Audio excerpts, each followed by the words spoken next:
we have a special, we have special things that happen on our Jewish calendar. And it was just the other day, we spent a lot of time talking about suffering and hope relating to Tisha B'Av. Tisha comes from Tesha, the word for the number 9. Av is a Hebrew month.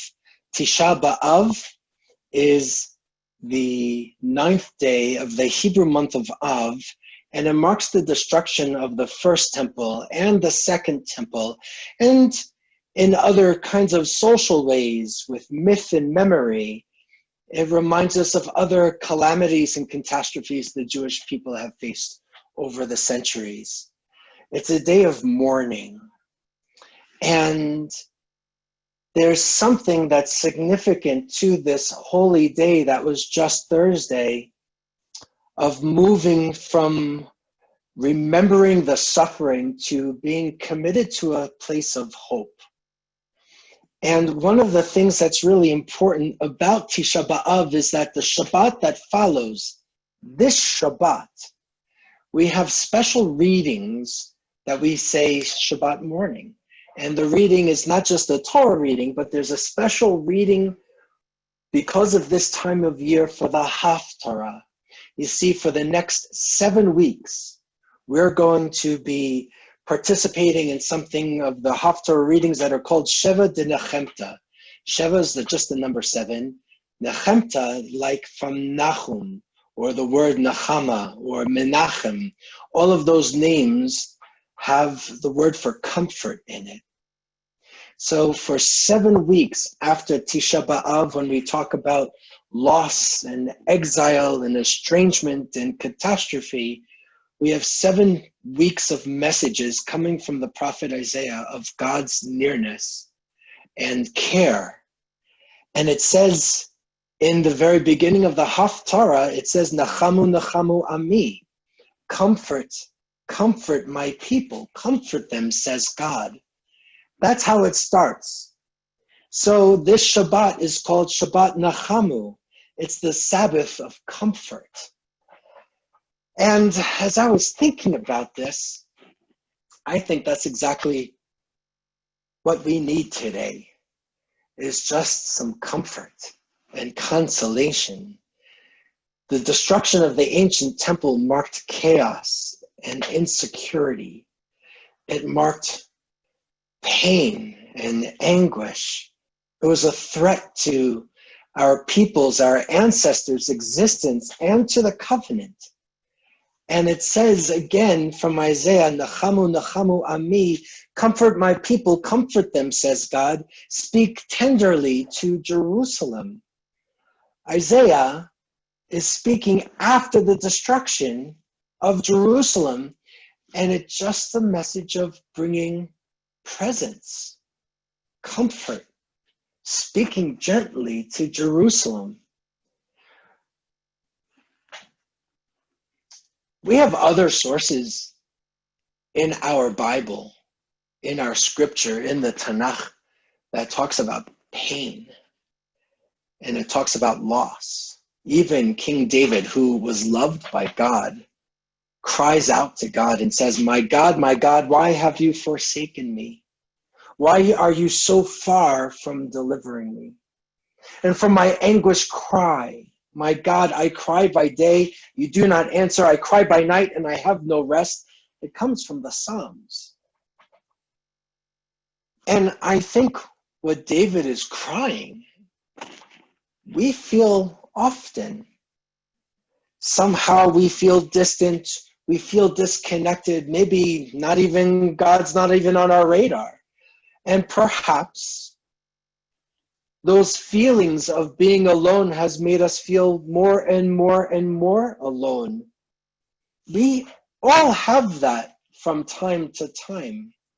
Some, it's true, carry it more than others, but in our Torah, in our text, David, beloved, that's what his name is, God's beloved, a loyal servant.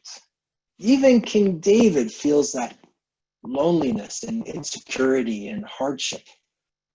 And we see it in the Scroll of Lamentations, where the writers are witnesses to the destruction of the temple. We see it in Job. Job, who is suffering these terrible, terrible things that happen to him and can't figure out why, and only can come to a place that sometimes hardships are part of life. The same sentiment has been shared throughout the generations.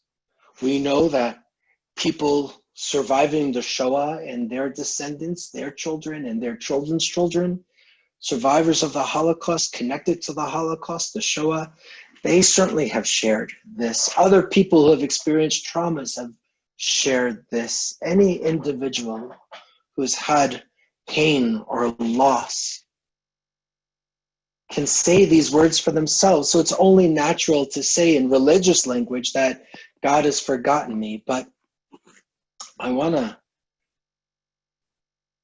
share a thought that even when we feel that way, it doesn't ever mean that we're actually alone. And I really believe that in my heart of hearts and deep down into my soul. Shabbat Nachamu, the Sabbath of comfort. I think God, I really do believe, is trying to offer us comfort. I also think it's up to us to be willing to accept it. Not all of us are able to accept comfort when it's extended, not even by God. Sometimes we have to be ready for it. We have to be in a place where we can receive it.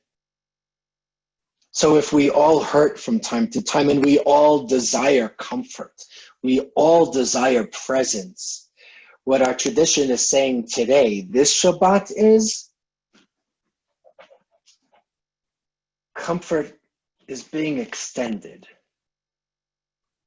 Maybe we can meet God halfway. We've been spending a lot of time in recent weeks talking about justice, and we need to do that, all for a good reason. But religion and faith and spirituality is not just about praise of God. It's not just about justice. It's also about the consolation that we need in order to carry on, in order to pursue justice, in order to find the strength to go out into the world and express care for others. We need to know that we're also cared for. Years ago, Rabbi Rami Shapiro wrote a reading, really a prayer, that became well known in many, many circles. It goes like this, and I hope you can think about it. We are loved by an unending love. We are embraced by arms that find us, even when we are hidden from ourselves. We are touched by fingers that soothe us, even when we are too proud for soothing. We are counseled by voices that guide us, even when we are too embittered to hear. We are loved by an unending love. We are supported by hands that uplift us, even in the midst of a fall. We are urged on by eyes that meet us, even when we are too weak for meeting. We are loved by an unending love, embraced, touched, soothed, and counseled. Ours are the arms, the fingers, the voices. Ours are the hands, the eyes, the smiles. We are loved by an unending love. Folks, if we can feel an unending love that comes from the Kadosh Baruch Hu, the Holy One of Blessing, if we can feel embraced, touched, soothed, and counseled, then I really believe that we can bring it to each other, and it's going to be our arms and fingers and voices and hands and eyes and smiles. I think that's part of the system that God actually created. So when we need comfort, think of this, another rabbi's prayer, Naomi Levy, Rabbi Naomi Levy. When I panic, God, teach me patience. When I fear, teach me faith. When I doubt myself, teach me confidence.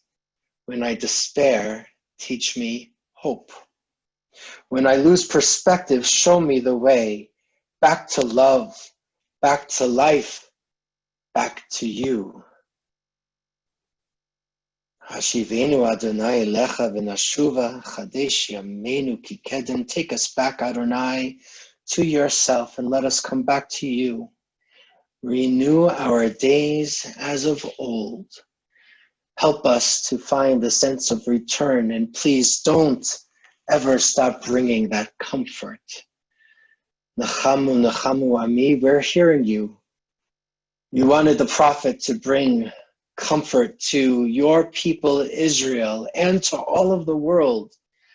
Well, this Shabbat we're going to try and listen more deeply so we can feel your comfort, and then we can make comfort contagious in our world.